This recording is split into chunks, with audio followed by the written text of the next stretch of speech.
Hello students, welcome on success stuffs with Priyanka. Hopefully आप बेहतर होंगे और पॉजिटिव एनर्जी के साथ अपनी पढ़ाई कर रहे होंगे।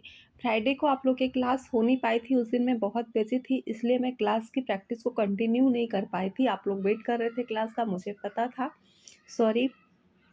तो आइए आज हम प्रैक्टिस को कंटिन्यू करते हैं अपने। इसके पहले के जो क्वेश्चन है उसको मैंने करा दिए हैं आपको। हम लोग विटामिन चैप्टर के क्वेश्चन को कर रहे थे। तो आइए बिना टाइम को वेस्ट किए हम अपनी प्रैक्टिस स्टार्ट करते हैं। विटामिन डी के 3 रूप हैं। कौन कौन से रूप हैं? एर्गोकैल्सिफेरॉल, सेकंड है कोलेकैल्सिफेरॉल, थर्ड है 7 डिहाइड्रोकोलेस्ट्रॉल और फोर्थ है आपका फाइटो एर्गोकोलेस्ट्रॉल। तो विटामिन डी के कौन कौन से रूप हैं इसमें कूट में हमको देखना है कि कौन सा कूट में जो ऑप्शन है वो कौन से सही हैं। तो मैंने आप सबको बताया था कि विटामिन डी का जो साइंटिफिक नेम है वो है कैल्सीफेरॉल।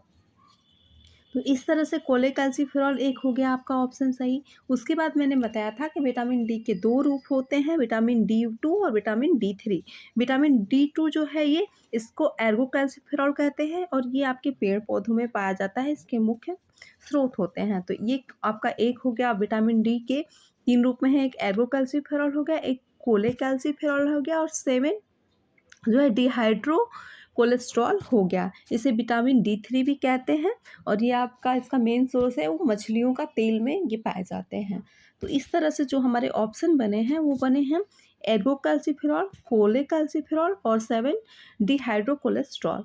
तो पहला, दूसरा और तीसरा जिस ऑप्शन में होंगे वही कूट सही होगा।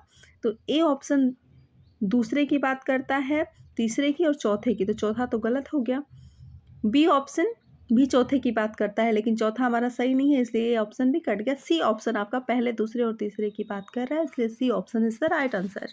नेक्स्ट क्वेश्चन को हम देखेंगे। सूची फर्स्ट में दिए गए पुष्ट पोषक तत्वों को सूची सेकंड में दिए गए खाद्य पदार्थों से मिलाइए। सूची फर्स्ट है और सूची सेकंड है, इसमें दोनों मैचिंग करना है कि कौन से फूड में कौन सा न्यूट्रिएंट्स पाया जाता है। तो यहाँ पे लोहा दिया हुआ है, तो लोहा को हम देखेंगे क्या हाइड्रोजनेटेड वसा में पाया जाता है या दूध में पाया जाता है, बिस्कुट में पाया जाता है, नमक में पाया जाता है या चीनी में पाया जाता है। तो लोहा हाइड्रोजनेटेड वसा तो है नहीं, और लोहा तो दूध में जो है आयरन कभी पाया ही नहीं जाता है, तो ये तो ऐसे ही हट गया। बात करें बिस्कुट की, तो बिस्कुट में थोड़ा आयरन पाया जाता है, तो हम लोहा को जो है बिस्किट से मैच कर देंगे। तो पहले का आपका ए का जो है वो तीसरा हो गया। आयोडीन, आयोडीन किस में पाया जाता है? नमक में पाया जाता है, तो बी का आपका चौथा हो गया। उसके बाद है विटामिन ए और डी। तो विटामिन ए और डी आपका हाइड्रोजनेटेड वसा है, क्योंकि विटामिन ए और डी ये है फैट सॉल्युबल विटामिन है, तो इसका पहला हो गया।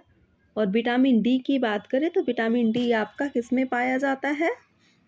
दूध में पाया जाता है, क्योंकि डायरेक्ट ढंग से तो नहीं पाया जाता विटामिन डी दूध में, लेकिन कैल्शियम के साथ पाया जाता है और विटामिन डी होता है तभी कैल्शियम का जो है एब्जॉर्प्शन होता है पेट में और शोषण होता है। तो हम इसका विटामिन डी को दूध में मिला देंगे, यहाँ पे दूसरा हो गया। अब इस तरह से हमारा जो ऑप्शन बना है तीसरा, चौथा, दूसरा और पहला, तो हम देख लेंगे तीसरा, चौथा, पहला और दूसरे की बात कौन सा ऑप्शन कर रहा है। तो सबसे पहले नंबर पे तीसरा, तो देखिए ए का यहाँ पे पांचवा दिया हुआ है, तो ये ऑप्शन ऐसे ही यहाँ पे कट गया। बी ऑप्शन आपका दिया हुआ है तीसरा, फिर चौथा, फिर दूसरा और पहला, तो हमारा भी ऑप्शन तीसरा, चौथा, दूसरा और पहला बना है, तो B option is the right answer. सामान्यतया दृष्टिबाधित व्यक्तियों में दृष्टि तीक्ष्णता होती है, कितनी होती है? 2/200 की। बी ऑप्शन कह रहा है 20/100 की, सी ऑप्शन कह रहा है 20/70 की और डी ऑप्शन आपका कह रहा है कि 20/200 की। तो ये दृष्टिबाधित व्यक्तियों में दृष्टि तीक्ष्णता होती है, एक माप दिया हुआ है, एक टेस्ट होता है, उसके बाद ये माप निकलता है कि दृष्टिबाधित तीक्ष्णता है कि नहीं है। तो ये जो माप होगी वो 20/200 की होगी, तब व्यक्ति में दृष्टिबाधित तीक्ष्णता जो है होती है। ये एक टेस्ट होता है और जब हम डॉक्टर के पास जाते हैं तो हमारे आँखों से कुछ दूरी पे एक बोर्ड होता है, और अगर कोई आप में से आँख का टेस्ट कराने गया होगा तो वो देखा भी होगा, हमको उस बोर्ड पे पूछा जाता है कि क्या-क्या लिखा है, ABCD ऐसे लिख के लिखा रहता है, Z होगा, मतलब जो अल्फ़ाबेट्स हैं उनका सीरियल नंबर जो है इधर-उधर होता है और हमें पढ़ के बताना होता है। इसके बाद वो टेस्ट होता है कि क्या है, दृष्टिबाधित पिछड़ता है कि नहीं है। तो इसमें डी ऑप्शन राइट आंसर है। नेक्स्ट हम देखेंगे, निम्नलिखित में से कौन से खाद्य पदार्थ लैक्टिक एसिड के खमीरीकरण से बनाए जाते हैं? बियर बनाया जाता है, दही बनाया जाता है, चीज पनीर बनाया जाता है, डी कह रहा है सिरका। तो लैक्टिक एसिड के खमीरीकरण से आपका दही, चीज और पनीर बनाया जाता है। तो बी और सी जिस ऑप्शन में होगा वो ऑप्शन हमारा राइट ऑप्शन हो जाएगा। तो ए ऑप्शन ए और बी की बात करता है, बी ऑप्शन बी और सी की बात करता है, तो B option is the right answer, क्योंकि हमारा ऑप्शन भी दही, चीज और पनीर है, बी सी।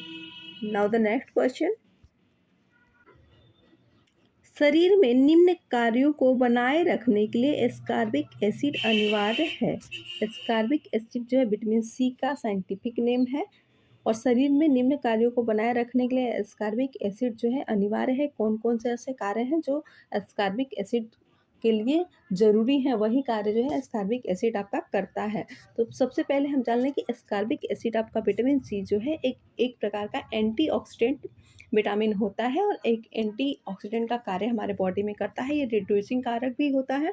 आइए हम देखते हैं कि ऑप्शन क्या कह रहा है। ए कह रहा है कि कोलोजन का गठन, बी कह रहा है कोएंजाइम का कार्य करता है, सी कह रहा है रक्त का जमना, डी कह रहा है एंटीऑक्सीडेंट का कार्य करता है और ई कह रहा है कि रिड्यूसिंग का कारक का कार्य करता है। तो एस्कॉर्बिक एसिड विटामिन सी आपका रिड्यूसिंग का कार्य कर है, उसके बाद एंटीऑक्सीडेंट का भी कार्य करता है, रक्त का जमाना नहीं करता है, कोएंजाइम भी नहीं है, कोलेजन का गठन करता है। तो ए, डी और ई हमारा ऑप्शन राइट बना है।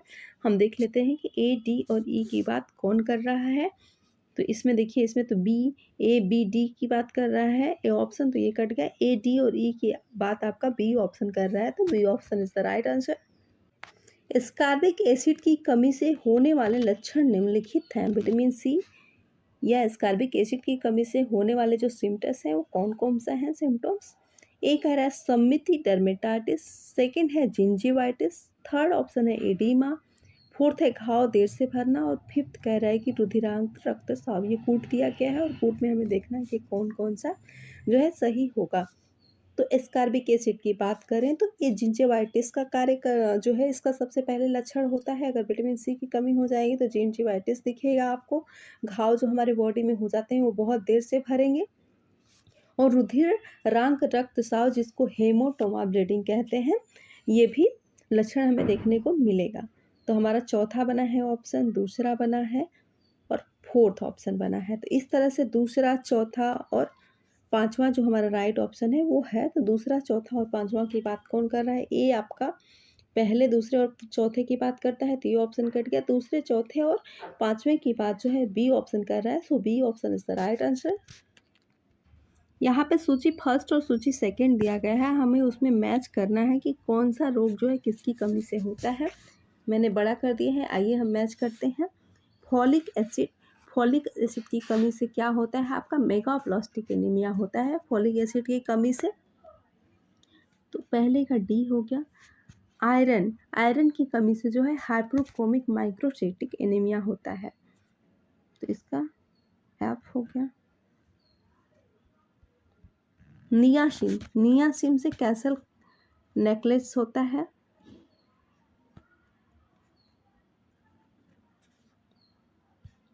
कैल्शियम, कैल्शियम की कमी से टिटैनी होता है ये। और राइबोफ्लोविन, राइबोफ्लोविन की कमी से आपका एंगुलर स्टोमाटाइटिस होता है, इसका हो गया बी। तो इस तरह से हमारा जो ऑप्शन बना है वो बना है डी, एफ, ई, ए और बी। तो हम देख लेंगे, क्योंकि फॉलिक एसिड की कमी से आपका मेगाप्लास्टिक एनीमिया हो रहा है, आयरन की कमी से हाइपोक्रोमिक माइक्रोसाइटिक एनीमिया हो रहा है, नियासिन की कमी से कैसल नेकलेस हो रहा है और कैल्शियम की कमी से टिटैनी हो रहा है और राइबोफ्लोविन की कमी से आपका एंगुलर स्टोमेटाइटिस हो रहा है। हमारा जो ऑप्शन बना था वो बना था डी, एफ, ई, ए और जी। तो डी, एफ, ई, ए और जी की कौन सा बात करता है? सबसे पहले हमारा डी बना है, फिर उसके बाद हमारा एफ बना है। देखिए पहला भी डी है और दूसरे में भी डी है, हमें और अभी चेक करना होगा दूसरे का, लेकिन एफ हो रहा है हम लोग का, और पहले में ए दिया हुआ है तो ए वाला ऑप्शन कट जाता है और हमारा राइट ऑप्शन जो है बी हो जाएगा, क्योंकि हमारा ऑप्शन जो बना है डी, एफ, ई, ए और बी बना है। नाउ द नेक्स्ट क्वेश्चन, सूची फर्स्ट में दिए गए प्रयोगशाला परीक्षणों को सूची सेकंड में दिए गए उनके रासायनिक यौगिक से सुमेलित करना है। सबसे पहले नीन हाइड्रीन परीक्षण की बात की जा रही है। नीन हाइड्रीन परीक्षण आपका एक अमीनो एसिड परीक्षण होता है। तो नीन हाइड्रीन परीक्षण जो है हम किसको मैच करेंगे? अमीनो एसिड से। और बेंडिक्ट परीक्षण को हम रिड्यूसिंग शुगर से मैच करेंगे। कैल्डोल परीक्षण को हम नाइट्रोजन के से मैच करेंगे। आयोडीन वैल्यू को हम वसा की असंतृप्तता से मैच करेंगे। और 2,6 डाई क्लोरोफिनॉल इंडोफिनॉल परीक्षण को एस्कॉर्बिक एसिड से हम मैच करेंगे। एस्कॉर्बिक एसिड का जांच करने से जो है 2,6 डाइक्लोरोफिनॉल इंडोफिनॉल परीक्षण आपका होता है। इस प्रकार से जो हमारा ऑप्शन बना है वो हमारा ऑप्शन बना है ई, सी, एफ, जी, डी। तो हम देख लेंगे कि ई, सी, एफ, जी, डी की बात कौन सा ऑप्शन कर रहा है। तो सबसे पहले हमारा जो ऑप्शन बना है वो ई बना है। तो देखिए ए का यहाँ पे एफ दिया हुआ है तो ये ऑप्शन कट गया। ए का यहाँ पे बी दिया हुआ है तो ये भी कट गया। सी ऑप्शन में ओनली आपका ई दिया हुआ है तो हमारा सी ऑप्शन राइट आंसर हो जाएगा, क्योंकि हमें एक ऑप्शन चेक करने पे ही पूरा आंसर हमें पता चल